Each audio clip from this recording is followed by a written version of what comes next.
नमस्कार दर्शकों, हमारी खास चर्चा में आपका स्वागत है। मैं हूं आपके साथ सानी सहरने। दर्शकों, आज चर्चा में बात करेंगे छत्तीसगढ़ में गहराते जल संकट की।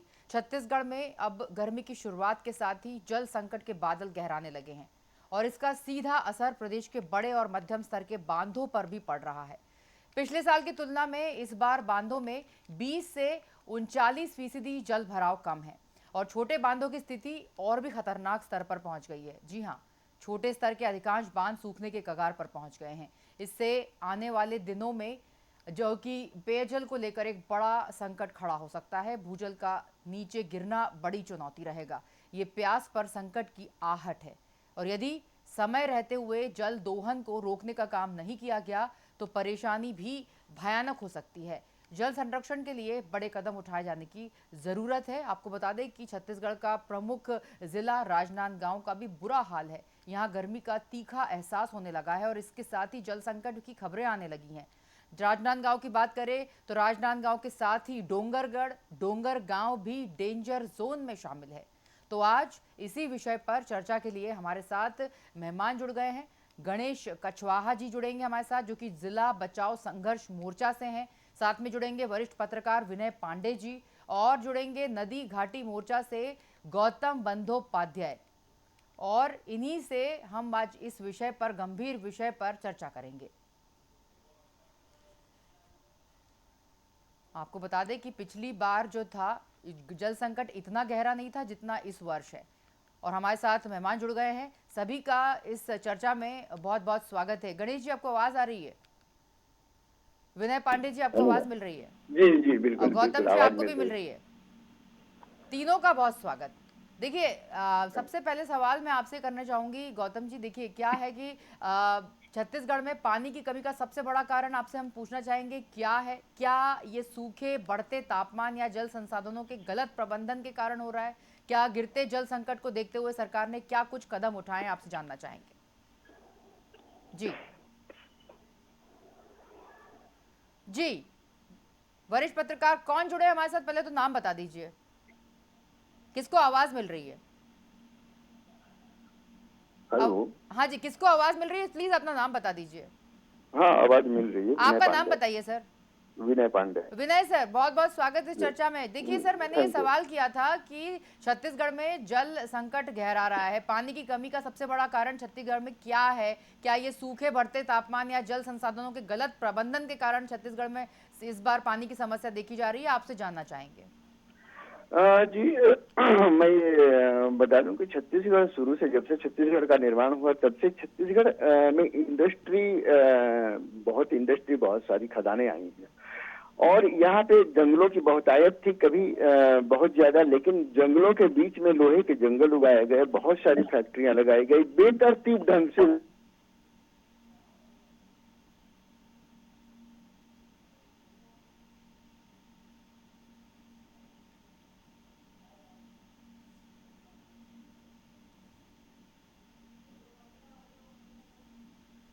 चलिए, हमारे साथ पत्रकार जो वरिष्ठ पत्रकार जुड़े हुए हैं, विनय पांडे जी जल्द जुड़ेंगे। साथ में गणेश कछवाहा जुड़े हुए हैं। गौतम बंदोपाध्याय जी, आपको आवाज मिल रही है?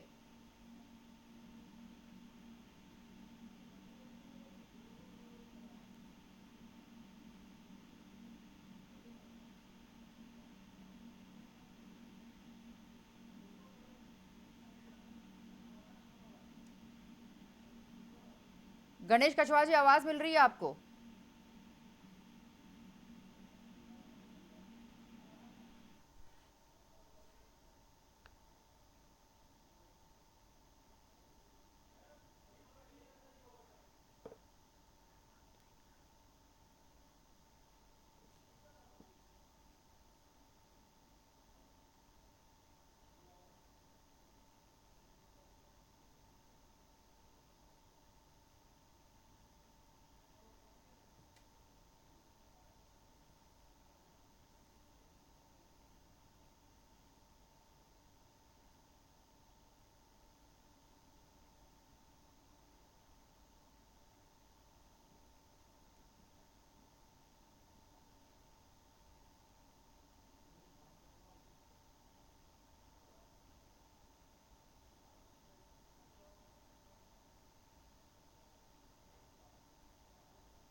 चलिए, हमारे साथ इस चर्चा में गणेश जुड़ चुके हैं, गणेश कछवाहा जी, उनसे बात करेंगे।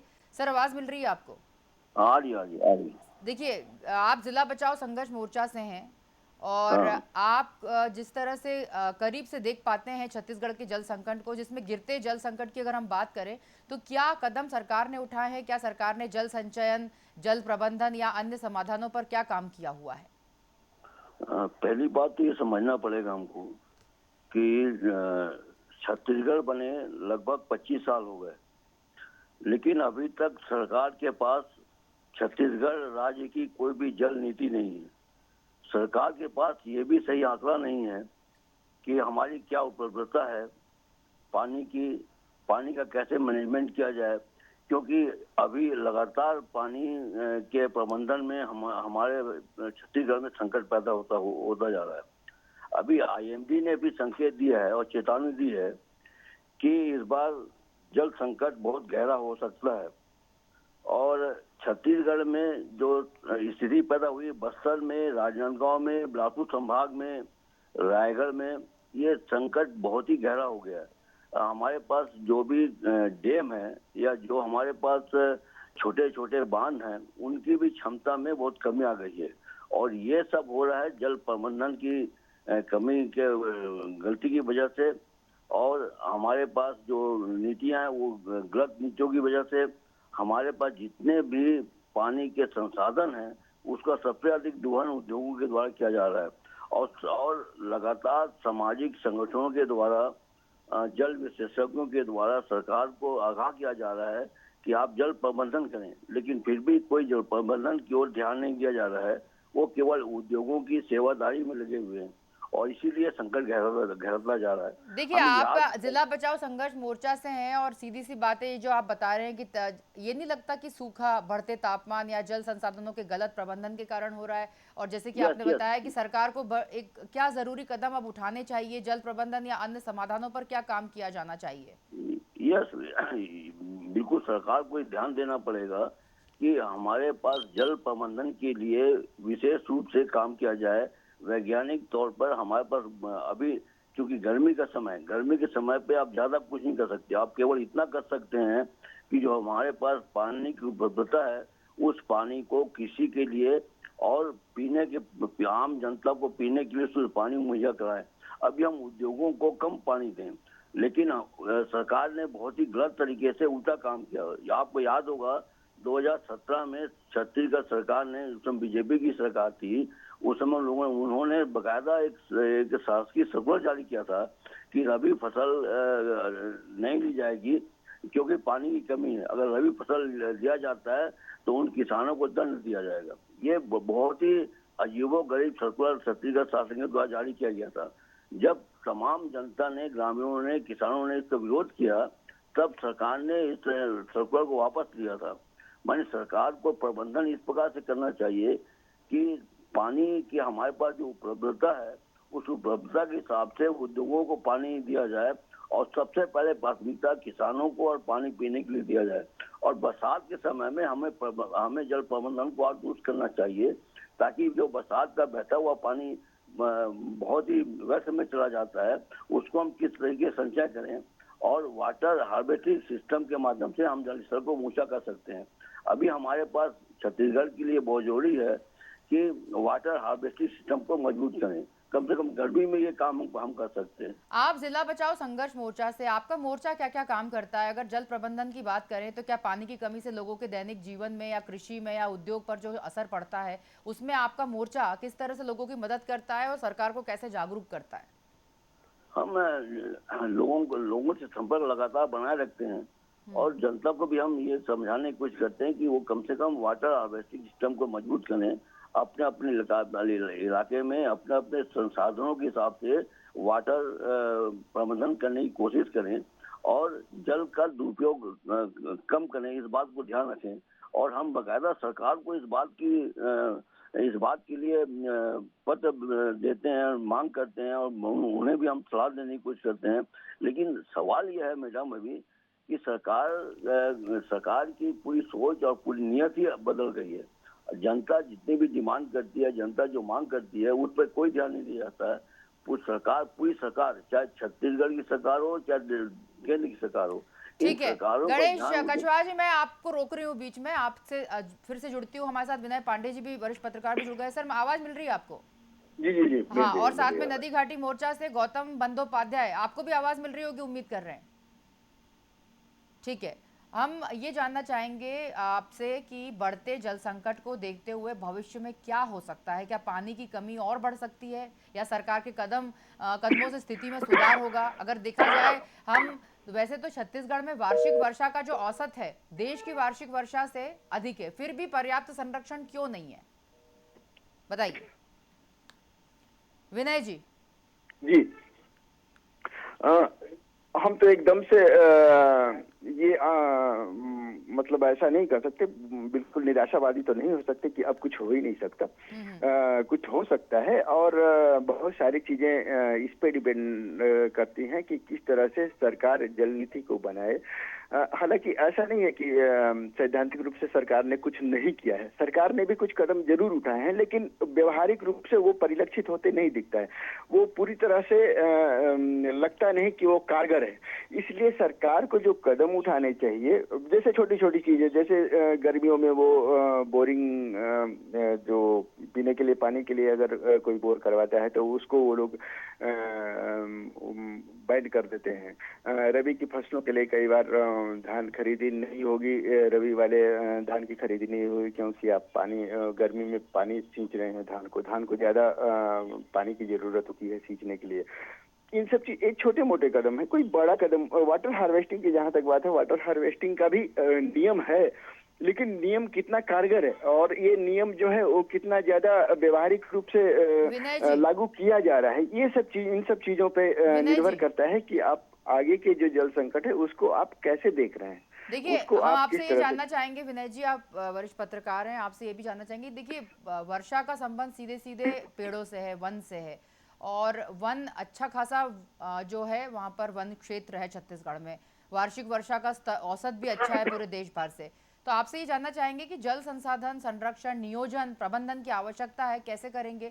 और अगर हम देखें तो संसाधनों के घटते भंडार भी हैं वहाँ पर, कुछ संसाधनों के लिए जो है सदा के लिए समाप्त हो गए हैं, कुछ ऐसी चीज़ें हैं जो अब वापस नहीं आ पाएंगी, कुछ जो है प्रदूषण की वजह से जो है समाप्त हो गए हैं। तो अब जब ऊर्जा के पारंपरिक स्रोतों को जो बचाकर नए स्रोतों को भी विकास करना है, इसका एक एक नवाचार आप जैसे वरिष्ठ पत्रकारों को, जैसे हमारे साथ ये जो मोर्चा प्रबंधक जुड़े हुए हैं, जिला बचाओ संघर्ष मोर्चा, नदी घाटी मोर्चा, ये लोग जुड़े हुए हैं, ऐसे लोगों को आगे आके समाज को जागरूक करना होगा। और आप ये बताइए कि वन को का विनाश कितना है, वहां पर कितना वन क्षेत्र की कटाई होती है, आपसे ये भी जानना चाहेंगे। देखिए, जो वन क्षेत्रों की जो छोटी मोटी कटाई है, जिसपे वन विभाग कार्रवाइयां करती है, वो छोटे मोटे हैं। कोई लकड़ियां काट लिया जलाने के लिए, कोई घर बनाने के लिए ले गया, वो छोटे। लेकिन बड़े बड़े जब कारखाने लगे, जब बड़े बड़े कॉलोनियां बनी जंगलों के बीच में, जब बड़े बड़े जंगलों का बड़ा हिस्सा काट करके जब खदानें खोल दी गई, तो वो चीजें वापस नहीं आएंगी। ये ठीक कहा आपने। लेकिन ये चीज तो ये है ना, आप उसको ठीक तो रिपेयर तो एटलीस्ट कर सकते हैं। तो रिपेयर करने के लिए है जो खदानें खत्म हो गई वो उनको भरा जाना चाहिए, प्रॉपर तरीके से भर करके वहां पे पेड़ लगाए जाने चाहिए। और जल संरक्षण, यहाँ जैसे बारिश होती है तो बारिश में जल संरक्षण कैसे करें, उनके उपाय को कठोरता से लागू किया जाना चाहिए। और ये सिर्फ केवल सामाजिक जागरूकता से होने वाली चीज नहीं है, ये सरकार द्वारा भी इसमें बड़े कदम उठाए जाने चाहिए, और बड़े कदम जब उठाए जाएंगे तभी ये संभव है। अभी तो फिर भी ठीक है कि छत्तीसगढ़ में बारिश औसतन ठीक ठाक हो जा रही है, और बहुत जगह ऐसा है जहाँ पे जल संकट है, क्योंकि जो भूजल का जो वो है वो बहुत ज्यादा नीचे चला जाता है। ऐसे में दिक्कतें बढ़ रही हैं। और भूजल का यह है, तो पहले जिन कारखानों में कारखाना द्वारा भूजल का दोहन हो रहा है, उनको रोका, हर बार जा करके सिर्फ उनको पेनाल्टी लगा करके छोड़ देने से ये काम तो नहीं होगा। ये देखिए काम विनय तब जी, होगा ठीक है, जब आप उनको रोका विनय जाएगा जी, कि एकदम से। विनय जी आपको बीच में रोक रही जी हूँ। मैं आपसे ये जानना चाहती हूँ कि जैविक विविधता के संरक्षण के लिए अनेक स्तरों पर प्रयास जारी है। यदि हम बात करें सरकार की, तो सरकार अपने तरफ से तो बहुत प्रयास करती है, वाटर हार्वेस्टिंग और किस तरह से जो है भूजल को बचाया जाए, जो गिरता भूजल है, जो पानी है, उसको कैसे उसको सेव किया जाए। आप सामाजिक जागरूकता के लिए क्या प्रयास चाहते हैं सरकार से? किस तरह से सामाजिक जागरूकता लाई जानी चाहिए लोगों में, या युवाओं में, महिलाओं में, खासकर बच्चों में, जो कि आज की दिनचर्या में किसी के पास भी पानी बचाने के लिए, पर्यावरण बचाने के लिए इतनी सोच समझ बाकी बची नहीं है। कुछ ही लोग हैं जो इसके लिए काम करते हैं। तो किस तरह का एक अभियान चलाना चाहिए जिससे कि पानी भी बचे, सरकार को भी मदद मिले और आप जैसे जो लोग एक्टिव हैं समाज में, उनसे सभी को फायदा मिले? देखिए, अगर हम पानी बचाने के लिए, जल संरक्षण के लिए सामाजिक जागरूकता की बात करें तो शहरी क्षेत्रों को आप छोड़ दीजिए, लेकिन गांव ग्रामीण क्षेत्रों में, खास करके आदिवासी क्षेत्रों में, आदिवासियों में इसको लेकर के बहुत जागरूकता रहती है। वे कई जगह के जो ट्राइबल्स हैं वो इसको जो पानी का संकट है, जल संकट है, उसको वो फेस भी करते हैं। तो वो जानते हैं, गांव के लोग जानते हैं, गांव के लोग बहुत ज्यादा जल संरक्षण, पानी को ऐसे जाया नहीं होने देते वो लोग। लेकिन शहरों में ये चीजें नहीं है। शहरों में बहुत सारी चीजें होती हैं जो आदमी चाह करके भी उसको मतलब जल संरक्षण नहीं कर सकता। वाटर हार्वेस्टिंग का नियम लगा हुआ है, कोई भी कॉलोनी बनेगा तो वहाँ वाटर हार्वेस्टिंग का सिस्टम लगेगा, लेकिन कोई कॉलोनी, बहुत कम कॉलोनी ऐसी होती है जहाँ पे इन नियमों का पालन किया जाए। सरकार को ये कदम उठाए कि जो वो नीति बना रही है, जो वो कानून बना रही है, जल संरक्षण के लिए जो भी फैसले ले रही है, वो फैसले का पालन हो, कठोरता से पालन हो।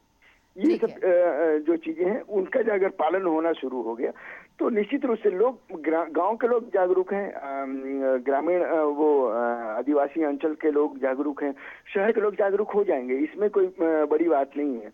कैंपेन, लगातार कैंपेन करने से जो इस तरह के, तो इसके लिए कदम तो उठाए जाने चाहिए, बाकायदा प्रॉपर पॉलिसीज बनाई जानी चाहिए, प्रॉपर तरीके से उसका इम्प्लीमेंटेशन होना चाहिए, ये सब चीजें होनी चाहिए।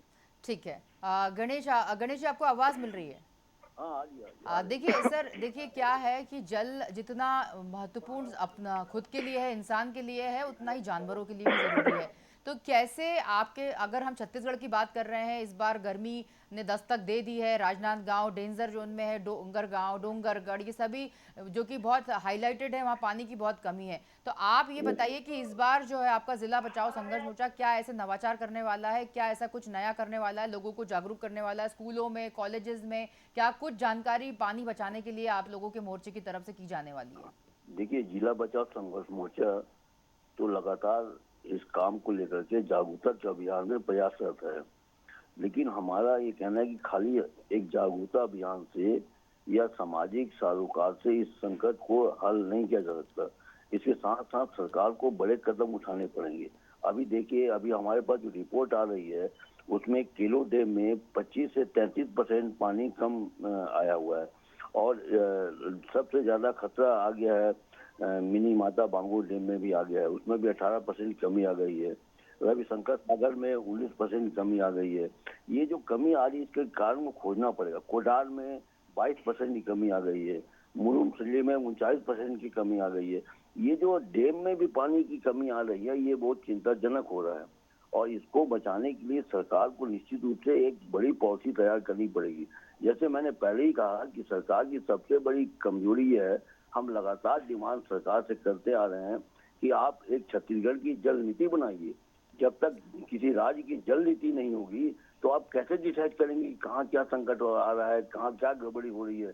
जब आपकी जल नीति बनेगी और उसमें जब कहीं कहीं कोई संकट आएगा तो आप उसको आप आइडेंटिफाई कर पाएंगे, अब आइडेंटिफाई करके आप उसमें काम कर पाएंगे। अभी अभी जो रिपोर्ट हमारे पास है, रिपोर्ट ये है कि जो छत्तीसगढ़ की नदियों के पास और डैम के पास, जल संसाधन के पास जो पानी की क्षमता है, उससे ज्यादा पानी आप एमयू कर रखें। जब उससे ज्यादा पानी आप एमयू कर रखें, अगर आपके पास भारी बरसात होगी फिर भी पानी की कमी होगी, ये स्वाभाविक है। तो आपके पास जब जल नीति होगी तब आप इसको आइडेंटिफाई कर पाएंगे कि हमारे पास 100 क्यूब का पानी है और हम 150 क्यूब का पानी का अनुमति दे दी है, तो इसको रोको। तो आपके पास ये भी कोई मापदंड ही नहीं है। लेकिन हम लगातार अपने सोशल एक्टिविटीज के माध्यम से सरकार को बता रहे हैं कि आपके पास जितनी पानी की क्षमता है, महानदी और बाकी जो डैम, जो नदियां हैं और हमारे पास जो डैम है उसके ऊपर भी जो पानी है, उससे ज्यादा पानी आप, क्षमता से ज्यादा पानी आप एमयू कर रखें तो क्या होगा? पानी अधिक बरसात होने के बावजूद आपके पास पानी की कमी रहेगी। और हम ये बोलते हैं कि जब आपकी जल नीति बनेगी तब आप ये भी तय कर पाएंगे कि सबसे पहले पानी का अधिकार किसको होगा। पहले किसानों को होना चाहिए, पीने के पानी की व्यवस्था होनी चाहिए, उसके बाद अगर पानी है तब आप उद्योग को दीजिए। लेकिन जस्ट उल्टा हो रहा है, आप उद्योग को पहले दे रहे हैं और बाकी को पानी कम दे रहे हैं, तो एक भारी हाहाकार मचने वाला है। और आज सरकार की जो मौसम विभाग है, जल परिवर्तन विभाग है, जलवायु परिवर्तन विभाग है, उन्होंने ऑलरेडी चेतावनी दे रखी है कि आने वाला संकट बहुत गहरा आ रहा है। क्योंकि एक तरफ तापमान बढ़ रहा है, ग्लोबल वार्मिंग हो रही है, और दूसरी तरफ आप पर्यावरण को नष्ट करते आ रहे हैं। रायगढ़ की हालत तो और भी खराब है कि हम ये लगातार बोल रहे हैं कि पर्यावरण बिगड़ रहा है, यहाँ पर क्या कहते हैं, आप जंगलों की कटाई कर रहे हैं, कृषि भूमि कम हो रही है, लेकिन सरकार का ध्यान नहीं है। तो ये बहुत सरकार को गंभीरता सोचना पड़ेगा और जनता को भी सोचना पड़ेगा कि जनता इस पे लगातार काम करे और सरकार इस पे एक जल नीति बनाने की ओर कदम बढ़ाए। बहुत शुक्रिया इस चर्चा में जुड़ने के लिए विनय जी आपका और गणेश जी आपका। बता दें, जल ही जीवन है और ऐसे में गिरता भूजल गंभीर चिंता का विषय है। यहाँ तक पीने के पानी पर सबसे बड़ा संकट है और आज हमने जाना कि छत्तीसगढ़ में पानी का कितना बड़ा संकट पैदा हो चुका है। इसलिए पानी की एक एक बूंद सहेजना जरूरी है और ये काम तुरंत शुरू कर दीजिए।